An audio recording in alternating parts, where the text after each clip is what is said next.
Olá, amigos do canal, bem-vindos a mais um vídeo do Dicionário do Investidor. Relatório gerencial DEVA 11 de setembro. Vamos dar uma olhadinha, ver como é que estão os dados, essa perspectiva de deflação, como é que vai ficar o resultado do fundo. Mas antes eu quero ver alguns dados aqui no site Status Invest, dando uma olhadinha para a gente ter dúvidas. Atualmente, ele está na mínima das últimas 52 semanas, R$ 89,79. O dividend yield dos últimos 12 meses é 16,80%. Isso aqui dá aproximadamente inflação mais 8%. É um bom dividend yield, mas isso aqui é calculado em cima da cotação atual, porque ele pagou R$ 15. Então vamos dizer que quem comprou a R$ 100, que é o preço do IPO, teve 15%, seria equivalente à inflação mais 7%, por aí, aproximadamente.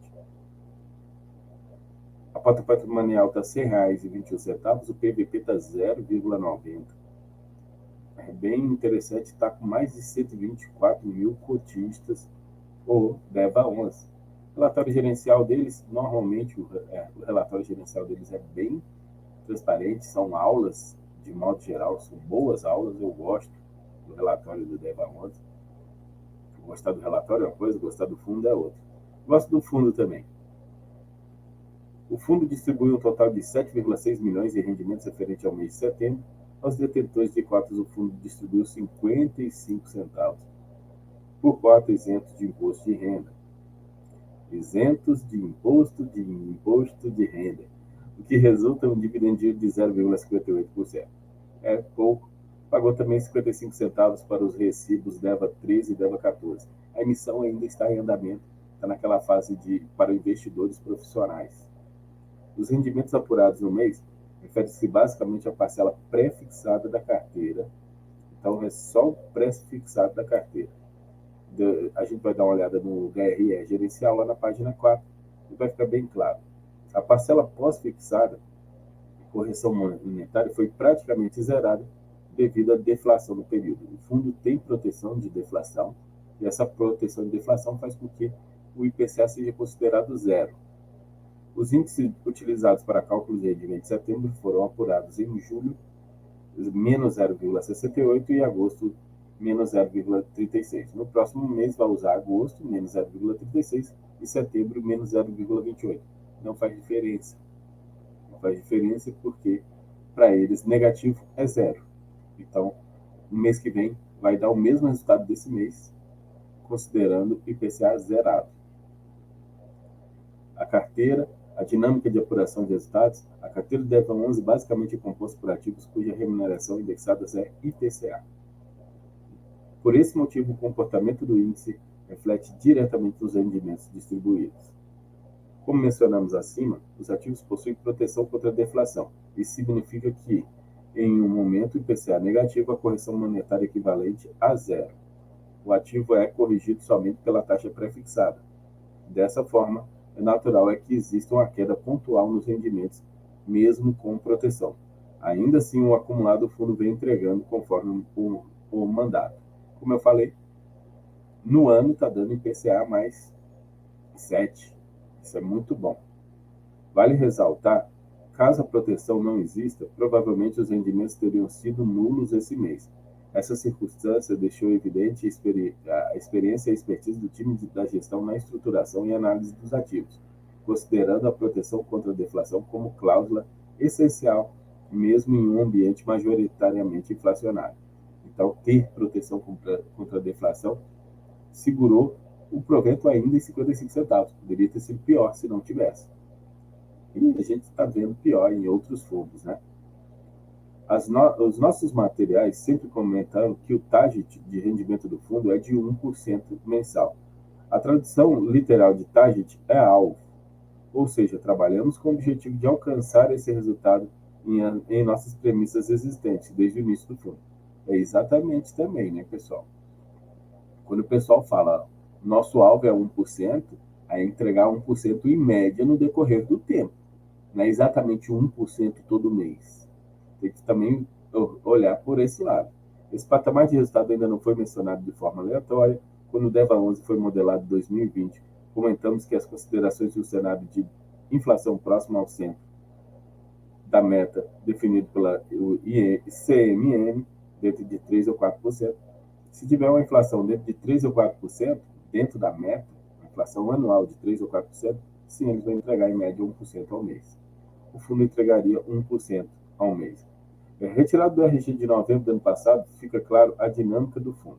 Naquele momento, a inflação medida pelo IPCA estava em linha com o centro da meta.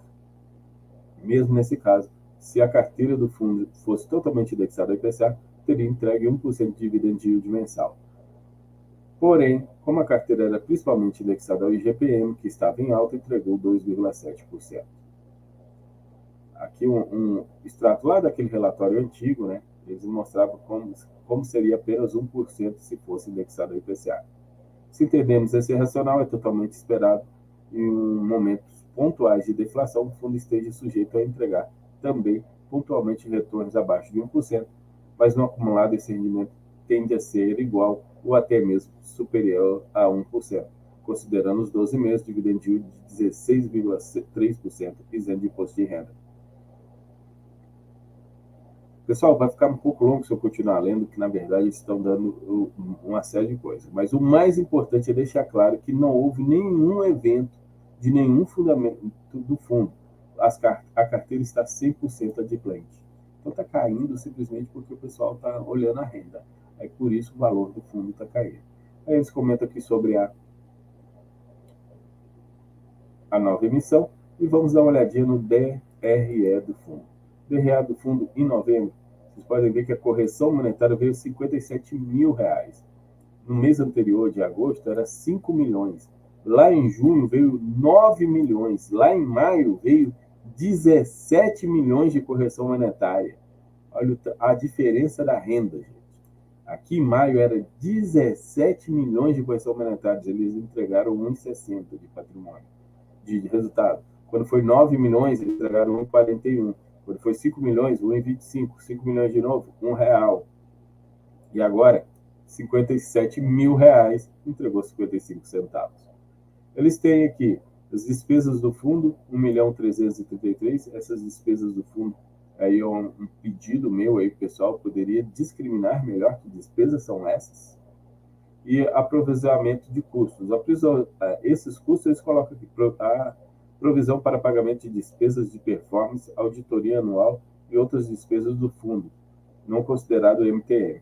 Então, assim, se aqui já tem um aprisionamento que já está em 9 milhões guardados aí, para algumas despesas como performance, auditoria anual, quais são essas despesas aqui? A taxa de administração, a taxa de gestão? Será? Pode ser. Só colocar aí e explicar para a gente o que é, porque está meio alta essa despesa. Se a gente olhar aqui em cima do resultado, do total das receitas, 9 milhões, teve 1 milhão, muita coisa só essa receita. Mas aí teve um resultado de 7 milhões e houve a distribuição. Normalmente eles dão esse gráfico aqui que é muito bom e a gente pode ver já a partir de outros meses. Você vê que correção monetária é o verde escuro. Correção monetária é o verde escuro e os juros diários é o verde claro. Aí você podia ver que o verde claro aqui era 69 centavos, 62 centavos, 67 centavos, 63, 72, 69, 69, 73 centavos, e aqui em setembro os juros diários, porque setembro é um mês de 30 dias, teve feriado, então os juros diários deu 65 centavos. E 65 centavos. E não teve quase nada de correção monetária, e as despesas deu 16 centavos. Que aí essas despesas, como eu estou falando, estão muito pesadas, e não tinha reserva de lucro para ser utilizada, que a última reserva de lucro foi utilizada lá no mês de julho. Não tinha reserva de lucro para ser utilizada. Não vou entrar no caso, que provavelmente foi para poder ajudar, deixar mais interessante essa reserva de lucro utilizada nesses 2 meses aqui, ó, para deixar mais interessante a emissão que foi lançada. Mas não deu muito certo, não. Então, 65 centavos é o resultado do fundo. Aí você tira as despesas, sobrou. E também tem um pouquinho aqui de correção monetária, só não dá para ver tudo. Eles distribuíram 55 centavos. Aqui tem a linha de dividend yield. A média está 1,4%, é bem alta a média ainda. mas nos últimos 12 meses, 16,3%. Levando em consideração que a inflação foi 8,7%, estão entregando aí IPCA mais 7, alguma coisa entregue em dividend yield. Os ativos atualmente ele está 90% em CRI, 6,9% em FIIs e Caixa está 3,2%. Cota sênior são 46%, mezanino 39%, subordinado 15%, mezanino 1%. A série única 39%, tá, gente? Eu falei errado. Eles têm corporativo 33%, multipropriedade 25%, loteamento 18%, incorporação vertical vem crescendo 13%, energia, shopping 6%, energia 3% e 1% em timeshare. A taxa atualmente, a inflação mais 10,39%, o GPM na carteira, que é 3,9%, paga um prêmio de 10,67% e o IPCA um prêmio de 10,38%. 85% da carteira é IPCA, o IGPM foi mais negativo ainda, né? Tem 99% dos CRIs tem proteção contra a deflação, 1% não, ainda teve isso aí, esse 1%zinho dá uma atrapalhada. A carteira está bem distribuída por todo o Brasil, inclusive aqui no meu Tocantins, e estão todos adimplentes. É interessante, algumas pessoas estão pedindo para eu falar sobre razão PMT e saldo devedor. Depois eu vou fazer um vídeo, um DI conceito explicando bem interessante. Mas resumidamente, a razão PMT, normalmente, ela tem que ficar acima de 100%. Se ela está abaixo de 100%, começa a ficar preocupante. Tem essa aqui seria um abaixo de 100%, o P-Resort, mas aí ainda é pouco abaixo. Abaixo de 100%, abaixo de 100%, o Eco Resort e o Resort do Lago estão abaixo de 100%. São quando chamam a atenção, eles têm que acompanhar mais de perto, quando estão assim, abaixo de 100%. Mas pode ser facilmente depois reposto e colocado em ordem isso. Vou fazer um vídeo depois explicando só a razão PMT para vocês. São muitos ativos aqui no DEVA11, então o fundo ter crescido tanto foi tão bom, porque fica um pouco mais performado. Aqui é a performance das obras, de acordo com que anda, a performance de vendas, de acordo com que anda, a expectativa de vendas e de obras, um pouco de cada um dos papéis, os fundos imobiliários que eles investem, LSPA, Devan, FF, esses dois aqui sim geram a renda, o XBXO e o FII loteamento não estão gerando renda. Não se paga a taxa de performance sobre esses investimentos, taxa de gestão sobre esses dois investimentos que são geridos pela própria gestora. Das outras gestoras, perdão, esse aqui que é da própria gestora. Pensei que eu estava em outro relatório. Não se paga. E aqui falando um pouquinho sobre cada fundo, cada ativo da carteira. Pessoal, então DEVA11, esse é o relatório gerencial. Já adianto para vocês que ele vai ter um resultado ainda em torno disso, com a inflação, com a correção monetária zerada nos próximos 2 meses. Então deve de novo distribuir 55, talvez 56, 57, devido se diminuir aquelas despesas que estão muito altas, de modo em geral. Muito obrigado a todos, estou pedindo para deixar aquele like, se inscrever no canal e até a próxima, pessoal.